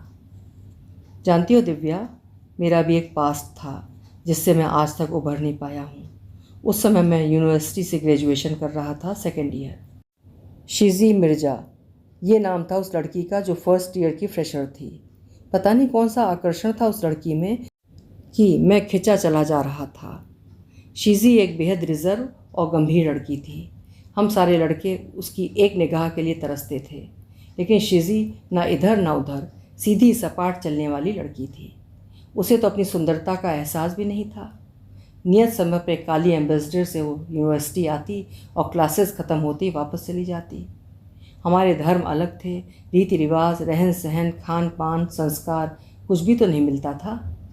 लेकिन फिर भी मैं उसका दीवाना बन चुका था। मोहब्बत ना सही, दोस्ती ही सही, लेकिन ये चाहत लव एट फर्स्ट साइट बनकर रह गई थी, क्योंकि शिजी मुझे क्या किसी लड़के को भाव नहीं देती थी। मेरे दोस्त मेरी तड़प जान रहे थे। शिजी का उदासीन रवैया उन्हें अहंकार भरा लगता था। कोई भी न्यू कमर इतनी अहंकारी कैसे हो सकती है अपने सीनियर्स के साथ? ये बात किसी के गले नीचे नहीं उतर रही थी। सबक सिखाने के उद्देश्य से उस दिन हम लोगों ने शिजी को कार में जबरन खींच लिया। ये सोचा था कि उस नकचढ़ी लड़की की रैगिंग चलती कार में की जाएगी। खूब तंग परेशान करके कॉलेज के गेट पर उतार कर हम सब खिसक लेंगे। किंतु इस अविवेकी कारनामे का अंजाम कितना भयानक होगा, इसकी कल्पना भी नहीं करी थी हमने। जैसे जैसे वो विरोध करती गई, हमारे मन में उसे सताने की, उसे छू लेने की इच्छा बलवती होती गई। हर लड़का अपने ढंग से शिजी को छूना चाहता था। शुरुआत में तो मुझे भी इस सब में आनंद आ रहा था। गला, कंधा, पीठ, गाल, हर जगह लड़कों के घिनौने स्पर्श से शिजी बेहद डर गई थी। वो चीख रही थी, चिल्ला रही थी। उसका हिंसक प्रतिरोध मुझे और मेरे दोस्तों को और अधिक जुनूनी बना चुका था। लेकिन कुछ ही देर में मैं समझ गया था कि वो लोग मेरा बहाना लेकर शिजी के साथ खिलवाड़ करना चाहते थे। वे मेरा नाम लेकर उस पर भद्दे कमेंट्स कर रहे थे। मैं उन्हें रोकना चाहता था, लेकिन असहाय था। एक जगह कार की गति धीमी हुई तो मैं शिजी का हाथ पकड़कर उसे साथ लेकर बाहर कूद गया। चर्र, उसका कुर्ता पीछे से फट गया। शायद किसी लड़के ने उसे पीछे से खींचना चाहा था। कार कुछ आगे जाकर रुक गई थी। वे सभी लड़के शिजी को हासिल करना चाहते थे किसी भी तरह। उफ! शिजी की आंखें जिनमें घृणा थी, वे चीखें जिनमें भय था, वो तिरस्कार भरी मुद्रा, जो आतंकित चेहरा। मैं काँप गया था। बाद की कई रातें मैंने जाग कर काटी। फिलहाल उस समय एक पल को शायद सभी को सद्बुद्धि आ गई थी और अनजाने में ही सही एक अनहोनी होने से बच गई थी। हम सब बेहद डर गए थे, लेकिन उस दिन के बाद शिज़ी कॉलेज में फिर कभी नहीं दिखी। बहुत दिनों तक हम डरे सहमे छिपते छिपाते फिरे, लेकिन ना कोई हंगामा हुआ, ना पुलिस आई, ना किसी को कानो कान खबर हुई और ना ही किसी को कॉलेज से निष्कासित ही किया गया। बस शिज़ी ही लापता हो गई, कहाँ नहीं पता। सभी दोस्त धीरे धीरे समय के साथ बिछड़ गए। शिज़ी एक पछतावा बनकर रह गई। बाकियों का तो पता नहीं, लेकिन मैं खुद को कभी माफ़ नहीं कर पाया। मेडिकल की पढ़ाई पूरी करने के बाद माँ ने कितना चाहा कि समय रहते ही मैं विवाह कर लूँ, लेकिन शिज़ी की चीखें और नफ़रत भरी आँखें हर जगह मेरा पीछा करती। हर लड़की में मैं शिज़ी को ढूंढता था, इसीलिए कहीं बात नहीं बन पाई। बहू का सपना लिए माँ इस दुनिया से चली गई। उसके बाद किसी को मेरे विवाह करने न करने से कोई फ़र्क नहीं पड़ता। उस टीन एज में की हुई वो गलत हरकत आज समय और उम्र के साथ कितनी घिनौनी और अश्लील लगती है। पीछे मुड़कर देखता हूँ तो मुझे अपने अंदर स्त्री देह को छूने को बेताब एक छिछोरा, ओछा, बेसब्रा लड़का नज़र आता है। अपना गिल्ट मैं किसी के साथ शेयर नहीं कर पाया, इसीलिए विवाह को लेकर मैं सहज भी नहीं हो सका। मन की इसी उथल पुथल से बचने के लिए मैंने स्वयं को पढ़ाई में झोंक दिया। स्कॉलरशिप, फेलोशिप मिलती गई और मैं डिग्रियां बटोरता गया। शिज़ी कहाँ होगी, किस हाल में होगी नहीं पता, जीवित भी होगी या नहीं कुछ नहीं मालूम।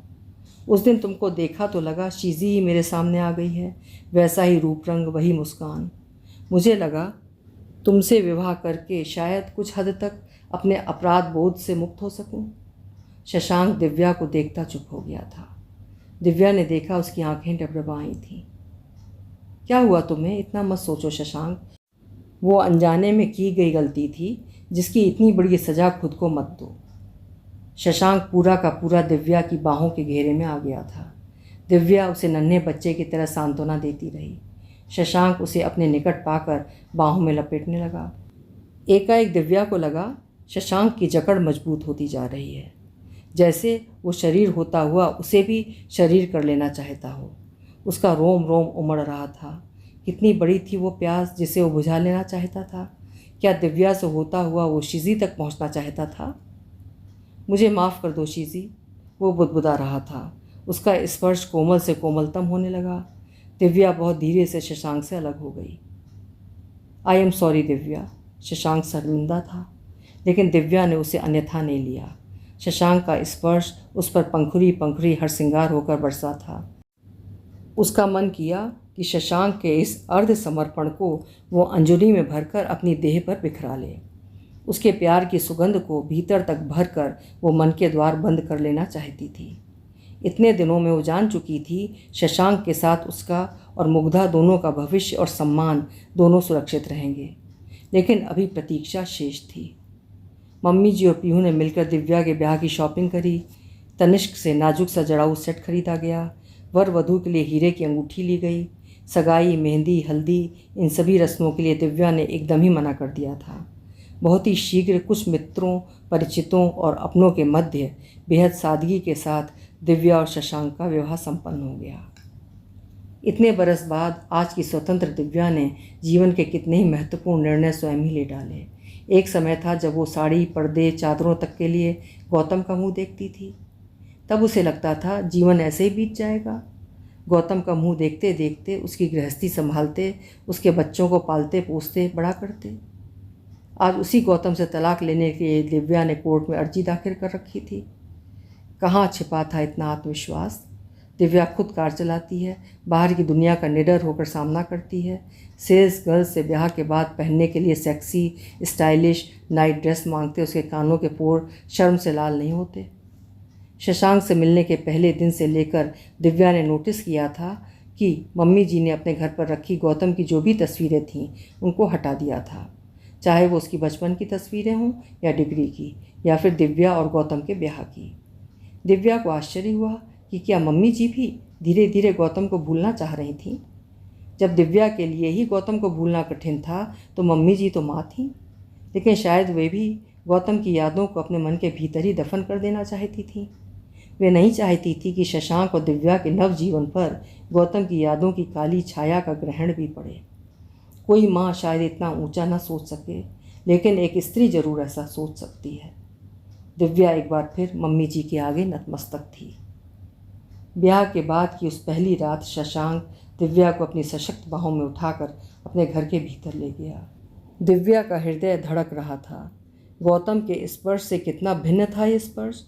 वो एक कठोर छुअन थी और ये था फुलगेंदवा का स्पर्श। अब तुम हमेशा मेरे साथ ही रहोगी दिव्या, कोई नहीं छीन पाएगा तुम्हें मुझसे। शशांक बेहद भावुक हो गया था। उसकी आंखों की तपिश ने दिव्या को कहीं गहरे तक छू दिया था। उसने दिव्या की दोनों कलाइयाँ प्यार से पकड़ ली थीं। उसकी आंखों में ढेर सारा दुलार था। दिव्या की पलकें मुंद गई थीं। नहीं शशांक नहीं। दिव्या का स्वर डूब गया था। वो टूटी हुई बेल की तरह शिथिल पड़ गई थी। उसका चैतन्य खोता चला गया था। होश आया तो मात्र पठार रह गया था। पानी किनारों से टकरा कर न जाने कब का बह गया था। दिव्या की आंखें अंधेरे में ही बहुत पीछे जाकर झांकने लगीं। बरसों पहले की वही मधुयामिनी, प्रीत भरे स्वर, निकटता, प्रेमिल, कोमल, मधुमय, रसिक्त स्पर्श। इस समय क्यों याद कर रही है वो सब कुछ? क्या मिला उस मधु यात्रा से उसको? तज दिए जाने का दंश, अपमान, आंसू। काश शशांक उसे पहले मिला होता, परिपक्व, मन को समझने वाला जीवन साथी। क्यों नहीं हो सका ऐसा? नहीं सोचेगी दिव्या पुराना कुछ। जो इस समय समीप है वही उसका अपना है, शेष शून्य है, निरर्थक है। शशांक ने अपनी हथेली में दिव्या की कोमल उंगलियों को समेट लिया। क्या सोचने लगी दिव्या? मुग्धा जाने कैसी होगी? खुश होगी अपनी दादी के साथ, खेलती खाती मस्त होगी। दिव्या गहरी सोच में डूबी थी। अभी मुग्धा का ख्याल कैसे आ गया? पल भर बाद ही शशांक ने पूछा। इस समय क्यों, हमेशा ही सोचती हूँ, आखिर मम्मी जी भी कब तक उसका ख्याल रख पाएंगी? उनकी भी उम्र हुई। तुम मुग्धा और मम्मी जी की चिंता छोड़ दो। तुम्हारी जिम्मेदारियाँ क्या मेरी नहीं? मैंने तुम्हें पूर्ण रूप से स्वीकार किया है, तुम्हारी समस्याएं, तुम्हारे मूड्स, तुम्हारे अतीत सहित। हमारी शादी एक विश्वास का नाता है। इसमें प्यार भी रहेगा और समझौते भी। सब कुछ पहले जैसा ही रहेगा, डोंट वरी। शशांक ने दिव्या को आश्वस्त किया। अगर मैं गलत नहीं हूँ तो तुम कुछ और भी सोच रही हो। शशांक ने उसकी तरफ करवट ली। शायद गौतम के बारे में। उसने गहरी दृष्टि से दिव्या को देखा। दिव्या चुप रही। दिव्या, ओह हाँ, इतना नहीं सोचते। शशांक ने धीरे से उसकी हथेलियाँ दबाईं। नहीं, मैं कहाँ सोच रही हूँ। दिव्या ने अंधेरे का सहारा लेकर अपनी भावनाएं छिपा ली थीं, लेकिन वो याद कर रही थी पिछला सब कुछ। हाँ, औरत अपना पहला प्यार कभी नहीं भूलती, चाहे वो एक तरफा ही क्यों ना हो। जिंदगी की नैया किस धार चली और किस घाट पर रुकी, दिव्या नहीं समझ पा रही थी। शशांक के पास रहते हुए गौतम के बारे में सोचना कितना गलत है। शशांक की बाहों में उसे एक ठहराव सा महसूस हुआ। उसने एक लंबी सांस ली, संतुष्टि और समर्पण से आश्वस्त। बाहें फैलाईं और शशांक को समेट लिया। नई गृहस्थी, नवजीवन के आरंभ के साथ शशांक ने स्वयं से वादा किया कि वो दिव्या को कभी दुख नहीं देगा। दिव्या का साथ हर पल उसे अच्छा लगता था, लेकिन शशांक देख रहा था, महसूस कर रहा था कि दिव्या बैठे बैठे कहीं खो जाती है। उसके साथ रहते हुए भी अक्सर कहीं और गुम हो जाती है।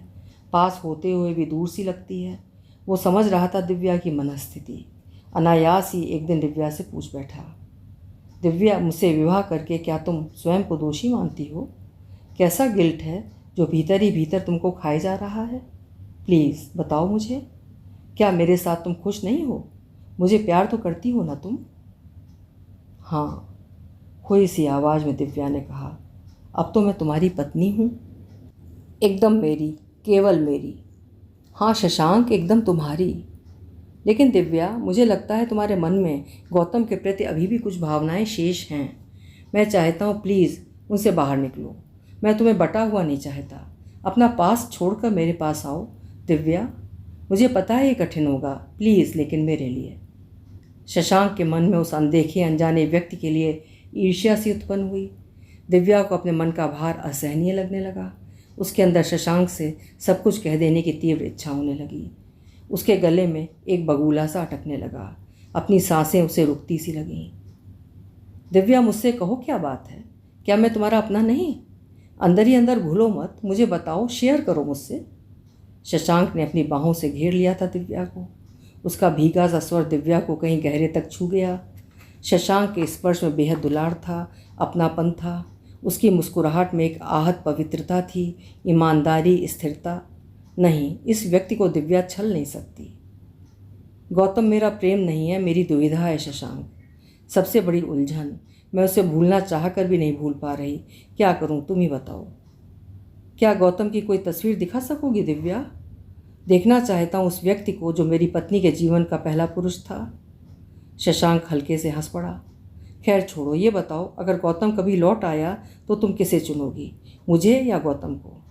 उसके स्वर में मजाक का पुट था। आई एम जस्ट जोकिंग, इसे अन्यथा मत लेना, उसने कहा। दिव्या समझ गई थी कि शशांक को अपने प्रेम का विश्वास दिलाना ही पड़ेगा। पता नहीं भीतर ही भीतर वो कौन सा तूफान झेल रहा है। गौतम को खोने के बाद क्या शशांक को भी खो देगी वो? नहीं नहीं, दिव्या काँप गई। सोचा भी ऐसा क्यों उसने? उसे अपने लिए, शशांक के लिए, मुग्धा के लिए अपने अतीत से मुक्त होना ही पड़ेगा। उसके और गौतम के बीच जो कुछ प्रिय अप्रिय घटा उसे भुला सकना कठिन है, लेकिन असंभव तो नहीं। उस छूटे हुए बीते हुए समय को दोबारा नहीं जिया जा सकता। दिव्या कितनी हल्की हो आई थी ये सब सोचकर। अब आगे का जीवन शशांक के साथ पूरे समर्पण, प्यार और जिम्मेदारी के साथ स्वीकार करेगी दिव्या। इस तृप्त सोच के साथ दिव्या को लगा कि शायद उसका जीवन अब एक खुशहाल मोड़ ले चुका है, लेकिन नहीं, अभी उसके जीवन के रास्तों में और भी कई मोड़ आने बाकी थे।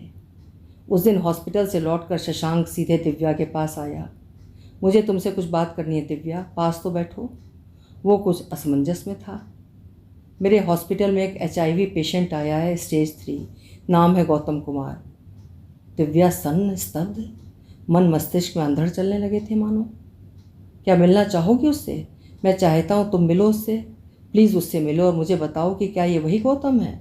मुझे लगता है कि शशांक के स्वर में एक दबी हुई घबराहट थी जिसे दिव्या से छिपाना चाहता था। दिव्या ने भांप लिया था कि वो इस पल दिव्या को लेकर कहीं ना कहीं बेहद असुरक्षित महसूस कर रहा है। एक पल लगा निर्णय लेने में और कुछ ही देर में दिव्या हॉस्पिटल में गौतम के कमरे में थी। दरवाज़ा खुलने की आवाज़ गौतम नहीं सुन सका था। उसकी तरफ तथाकथित गौतम की पीठ थी। दिव्या अचकचाई से दरवाजे पर कुछ देर खड़ी रही। आहट पाकर गौतम पलटा। कौन? दिव्या ने अपने सामने एक कृशकाय अधेड़ पुरुष को देखा। उसे लगा उसके पैर कमरे की ज़मीन से चिपक गए हैं। गौतम कितना बदल गया था, उस पर उसकी बीमारी का, उम्र का कितना कितना असर आ गया था। दिव्या शॉक्ड थी। ये तो होना ही था। रन्नू, सुनैना, लावण्या और भी न जाने कितनी। दिव्या को दुख हुआ। गौतम ने ध्यान से देखा। दिव्या, ये एक विस्मय भरा संबोधन था। घुटनों तक स्कर्ट और सफ़ेद टॉप पहने बॉब कट बालों वाली दिव्या को पहचानने में उसे कुछ पल लग गए। कैसी हो दिव्या? तुम तो पहचानने में भी नहीं आ रही हो। यहाँ कैसे? डॉक्टर शशांक मेरे पति हैं, दिव्या ने हल्के स्वर में कहा। गौतम के चेहरे पर कई रंग, कई भाव आकर चले गए। कैसे रही मेरे बिना? गौतम ने स्वयं को नियंत्रित किया। उसे हल्की खांसी का दौरा पड़ा। वो हाँफ रहा था। तुम्हारा दोषी हूँ मैं, सज़ा नहीं दोगी? वो करुण हंसी हंस पड़ा। बिना तुम्हारे मुझे जीना सीखना ही था गौतम, और मैंने सीख लिया। फिर से पढ़ाई करी, उसके बाद नौकरी, और आज मुंबई के नामी कॉलेज में लाइब्रेरियन हूँ। दिव्या सधे संतुलित स्वर में बोली। शादी कब करी दोबारा? गौतम का पुरुष अहम, पति का अधिकार झलक रहा था उसके प्रश्न में। 6 महीने हो गए। मेरी एक बेटी भी है 2.5 साल की। दिव्या के मुंह से अनायासी निकल गया। क्या नाम रखा उसका? मुग्धा। अगर मैं गलत नहीं हूँ तो मुग्धा मेरी ही बेटी है ना दिव्या? गौतम ने कमज़ोर स्वर में पूछा। नहीं गौतम, मुग्धा मेरी बेटी है। डॉक्टर शशांक उसके पिता हैं, दिव्या ठहरे हुए स्वर में बोली। गौतम के पति भाव को एक जोर की ठोकर लगी थी। वो सोच रहा था कि दिव्या उसके बिना टूटकर बिखर गई होगी, लेकिन ये उसका भ्रम था। सामने बैठी स्वावलंबी, आत्मविश्वासी युवती को एक बार पुनः दबोचने के लिए, हासिल करने के लिए वो छटपटा उठा था। उसने अपनी ये भावना दबा ली थी। प्रकट में बस इतना ही कहा, सुखी रहो दिव्या। मुझे तसल्ली मिली कि तुम्हें परिवार, करियर, बच्चा सभी कुछ मिला इन बरसों में। मेरे साथ रहती तो क्या मिलता? कुछ नहीं। दर्द के कारण गौतम का चेहरा विकृत होने लगा था। दिव्या देख रही थी रोगग्रस्त, जर्जर, टूटा थका सा गौतम। वो व्याकुल हो उठी थी। उसके भीतर की स्त्री रो पड़ी थी। एक अनुरोध है दिव्या, मान लोगी तो बड़ा एहसान होगा मुझ पर। गौतम ने दीन भाव से दिव्या को देखा। पता नहीं कब तक सांसें साथ देंगी मेरा, जीना भी नहीं चाहता था मैं, लेकिन आज तुमको देखकर मन करता है जीवन दोबारा से जी लूँ, अगर अपनी कुछ शामें मेरे साथ बिता सको। उसका स्वर एक पल को टूटकर सूखी सिसकी में बिखर गया। दिव्या भीतर तक हिल गई थी। उसका चेहरा देखकर गौतम समझ गया था कि उसका फेंका हुआ पासा सही निशाने पर पड़ा है। दिव्या कमरे से बाहर निकलकर कॉरिडोर में आ गई थी। गौतम ठीक तो हो जाएंगे ना शशांक? उसने पूछा। Let's hope for the best. हम डॉक्टर हमेशा ही जीवन की उम्मीद रखते हैं। शशांक ने दिव्या के कंधे थपथपाए। क्या हमें मम्मी जी को खबर कर देनी चाहिए? मुझे लगता है कि उनके मन में गौतम की जो छवि बसी है उसे बसी रहने दो। उसे तोड़ देने का हम लोगों को कोई हक नहीं। आगे देखते हैं क्या होता है। दिव्या पल भर में ही सब समझ गई थी। गौतम का जीवन अब बहुत थोड़ा ही शेष था। गौतम के साथ अगर मैं थोड़ा वक्त बिताऊं तुम्हें बुरा तो नहीं लगेगा शशांक? दिव्या ने मंद स्वर में पूछा। नहीं दिव्या, तुम्हें जो तसल्ली दे वही करो, मुझे कोई आपत्ति नहीं है। शशांक ने कह तो दिया, लेकिन उसके मन में दिव्या और गौतम को लेकर भयंकर अंतर्द्वंद चल रहा था। दिव्या ने इसे जान लिया था। वो स्वयं भी पशुपेश में थी। फिर भी अगले 2-3 दिन लगातार वो गौतम से मिलने जाती रही। गौतम देख रहा था कि दिव्या अपने अतीत से पूरी तरह मुक्त हो चुकी थी। वो ढूंढ रहा था उस नाजुक सी लड़की को जिसे कुछ बरस पहले वो बेहद क्रूरता के साथ दुनिया से लड़ने के लिए अकेली छोड़ गया था। दिव्या ने वो लड़ाई जीत ली थी। गौतम, आपके लिए फोस्टर लेज़र बियर लाई हूँ, आपका फेवरेट, चलेगा? दिव्या ने हंसकर पूछा तो गौतम चौकन्ना हो गया। इतना बदलाव, इतनी हिम्मत इसमें? आज की दिव्या पैंट और शॉर्ट कुर्ती पहने गौतम की बराबरी में बैठकर घूंट घूंट बियर पी रही है।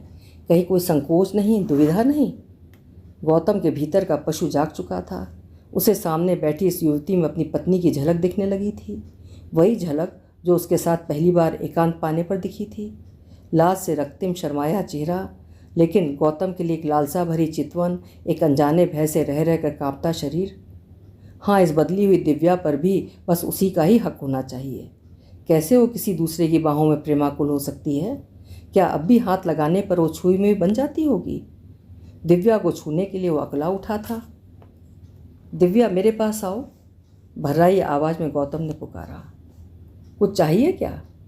दिव्या बेहद कोमलता के साथ उसके काफ़ी निकट आ गई थी। उसने गौतम का हाथ अपने हाथ में ले लिया था। अनायास ही गौतम की पकड़ क्रूरता से कसने लगी। उसकी आंखों में भूख सी उभर आई थी। दिव्या जब तक वो समझती, गौतम ने उसे अपने ऊपर खींच लिया था। उसकी आंखों में वासना की वहशी चमक थी। वे किसी आहत पशु की सी आंखें थीं। मैं तुम्हें किसी और के साथ नहीं देख सकता दिव्या। चलो सब कुछ छोड़कर हम अपने उसी घर में वापस लौट चलें। इस बार तुम्हें किसी शिकायत का मौका नहीं दूंगा, प्रॉमिस। मैं फिर से तुम्हें उसी तरह प्यार करना चाहता हूँ। वे सुनहरे दिन, वे मद भरी रातें, याद है ना? तुम साथ होगी तो हमारी ज़िंदगी में सब कुछ ठीक हो जाएगा। वो एक प्यासे कुत्ते की तरह हाँफ रहा था। वो चाह रहा था कि दिव्या पहले की तरह रोए, गिड़गिड़ाए, ताकि उसे एक पैशाचिक सुख मिल सके। दिव्या उसकी पकड़ में छटपटा रही थी। उसने गौतम को एक जोर का धक्का दिया। किसी तरह खुद को संभाला। उसकी पकड़ छुड़ाकर दूर छिटक गई। घृणा से उसका रोम रोम सुलग उठा था। उसे याद आए वे अपमान, गौतम की बेवफाइयाँ, उसकी क्रूरता, निष्ठुरता, उसके जाने के बाद के संघर्ष के दिन। होश में आओ गौतम, मैं किसी और की पत्नी हूँ, वो तेज स्वर में चिल्लाई। मत भूलो कि अभी हमारा तलाक नहीं हुआ है। कानूनी तौर पर अभी तुम मेरी ही हो। गौतम गुर्राया। उसकी दुर्बल निस्तेज देह थर थर काँप रही थी।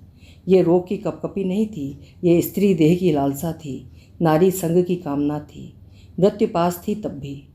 दिव्या समझ रही थी ये एक निर्बल, पौरुषहीन, गलीज आदमी उसका कुछ नहीं बिगाड़ पाएगा। मुझे अपने अधिकार मत समझाओ। You are a sick person, physically and mentally. वो दिव्या मर चुकी जो तुम्हारी गुलाम हुआ करती थी। दिव्या को लगा क्रोध से उसका सिर फट जाएगा। घृणा और बेचैनी से वो भीतर ही भीतर फूंक रही थी। जी चाहा गौतम के मुंह पर थूक दे। इसी गौतम से प्यार किया था उसने, इसे ही बार बार याद किया था। स्वयं पर शर्म आई उसे। वो तेज़ी से कमरे से बाहर निकल आई। कॉरिडोर में किसी की टक्कर लगी। देखा, शशांक था। उसका आंसुओं से भीगा चेहरा और उड़े उड़े बाल देखकर वो ठिठक गया। क्या हुआ दिव्या? उसने बड़े प्यार से पूछा। लेकिन दिव्या बिना कुछ बोले घर भाग आई। शशांक ने कमरे में जाकर देखा, गौतम फर्श पर गिरा पड़ा था। नर्स की सहायता से उसे उठाकर उसने गौतम को कुछ इंजेक्शंस दिए। सारा घटनाक्रम न जानते हुए भी शशांक सब कुछ समझ गया था। अगले दिन जब वो हॉस्पिटल गया तो गौतम का बेड खाली था। पता चला उसने हॉस्पिटल से डिस्चार्ज ले लिया था। एक चिट्ठी छोड़ गया था दिव्या के नाम। शशांक ने खोली नहीं, उसे दिव्या ने ही पढ़ा। मैं जा रहा हूँ दिव्या, अपनी पूरी जिम्मेदारी पर। मुझे खोजने की व्यर्थ कोशिश मत करना। तुम्हें दोबारा देखा तो नए सिरे से तुम्हें पाना चाहा, नए तरीके से कुचलना चाहा, वैसे ही जैसे पहले किया करता था। वो एक समय था जब तुमको शरीर से, मन से, दिमाग से तोड़ देने के बाद मुझे कितना आनंद मिलता था, बता नहीं सकता। इस बार भी वही चाहा था मैंने। ये शायद कोई कुंठा है मेरी जो इस जीवन में तो दूर नहीं हो सकती। अपना अंत मुझे पता है। तुम्हारे जीवन में दोबारा ना आऊँ, यही कोशिश करूँगा। अलविदा। दिव्या शशांक से लिपट गई। उससे कुछ नहीं बोला गया, बस उसकी बाहों की जकड़ कसती गई। शशांक ने उसे अपने में समेट लिया था। दिव्या ने अपने माथे पर शशांक के अधरों का स्पर्श महसूस किया। उसे लगा ये स्पर्श, ये सुख, ये क्षण उसके जीवन का सबसे बड़ा सत्य है। पिछला सभी कुछ भ्रम था, झूठ था। एक दूसरे के आलिंगन में बंधे वे दोनों एक दूसरे का संस्पर्श, एक दूसरे की सिहरन, एक दूसरे की महक और एक दूसरे की धड़कन महसूस कर रहे थे, चुपचाप। इस कोमल और मधुर अनुभव के बीच कुछ भी बोला जाता तो शायद सारा सुख जाता रहता। अभी आप सुन रहे थे आभा श्रीवास्तव जी की लिखी हुई एक लंबी कहानी, पंखुरी पंखुरी हरसिंगार। एक लड़की की अपनी कमज़ोर, शोचनीय और मजबूर स्थिति से उबरकर सशक्त बनने की कहानी। उम्मीद है आपको ज़रूर पसंद आई होगी। पसंद आई हो तो कहानी को लाइक और शेयर करिएगा, और चैनल अभी तक सब्सक्राइब ना किया हो या चैनल पर पहली बार आए हों तो हिंदी की उत्कृष्ट कहानियाँ सुनते रहने के लिए चैनल ज़रूर सब्सक्राइब कर लीजिएगा। धन्यवाद।